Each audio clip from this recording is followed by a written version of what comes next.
Sometimes referred to as the heart of America, Kansas City is an incredible city at the center of the country.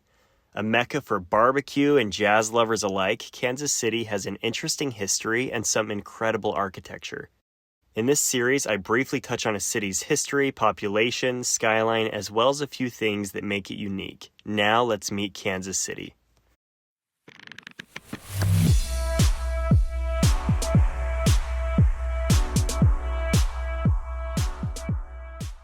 I always like to start by exploring how a city wound up being where it is today. Kansas City is located near the confluence of the Missouri and Kansas rivers, and the first permanent settlers of the area were French fur traders who'd made their way up the river from St. Louis in 1821. About 10 years later, a group of Mormons settled and built the first school in the Kansas City area, but were forced out by mob violence just 2 years later. In that same year, the town of Westport was established, which later prospered by becoming a terminus for the Oregon, Santa Fe, and California trails. In 1850, it was renamed the town of Kansas and then became Kansas City in 1889. Similar to most cities on the plains, its population exploded with the arrival of railroads in 1865.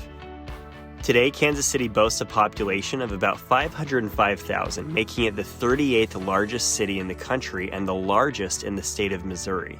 If you've watched many of my other videos, you'll know that I prefer to look at a city's metro population when comparing cities by their size. Kansas City has a metro population of 2.2 million, which would make it the second largest city in Missouri behind St. Louis, which has 2.8 million. That makes Kansas City the 31st largest city in the country by metro population, just behind Cincinnati and just ahead of another Ohio city, Columbus. Some of the recognizable companies headquartered in Kansas City include Hallmark Cards, AMC, and H&R Block. The Kansas City area is also home to more than 25 colleges and universities. Call me shallow, but when it comes to cities, I think appearances matter, which is why evaluating a city's skyline is my favorite part of making these videos.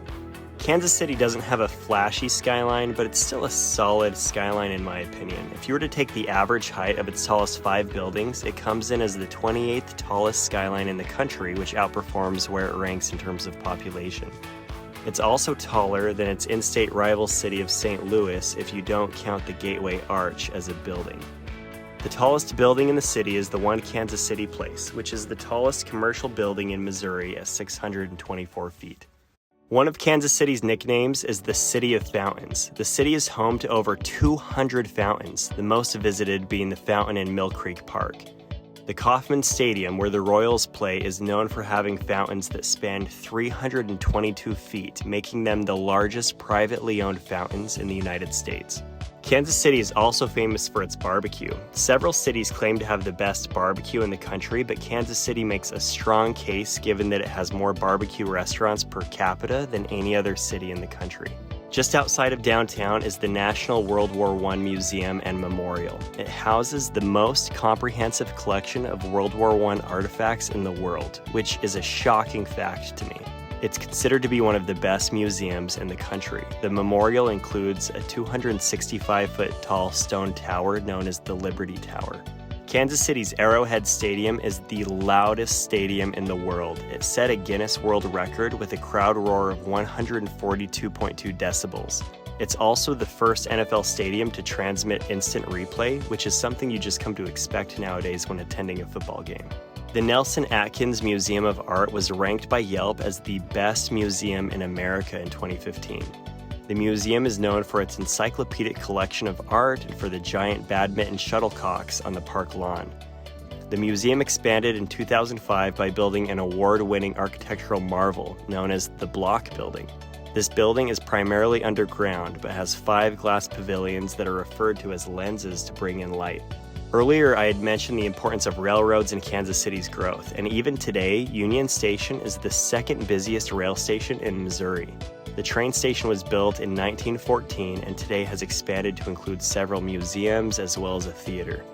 One of the first buildings that you'll notice when looking at the city is the Kauffman Center for the Performing Arts. This eye-catching building is made up of 2 shells that each include a performance venue, which are then connected by a large glass lobby. And speaking of performances, Kansas City is known for its jazz music. It may not be the birthplace of jazz like New Orleans, but it has its own style of the genre, and it's considered one of the best cities for jazz in the world. Well, that wraps up my video about Kansas City. If you enjoyed the video, give it a like and check out some of my other videos about cities. Thanks for watching.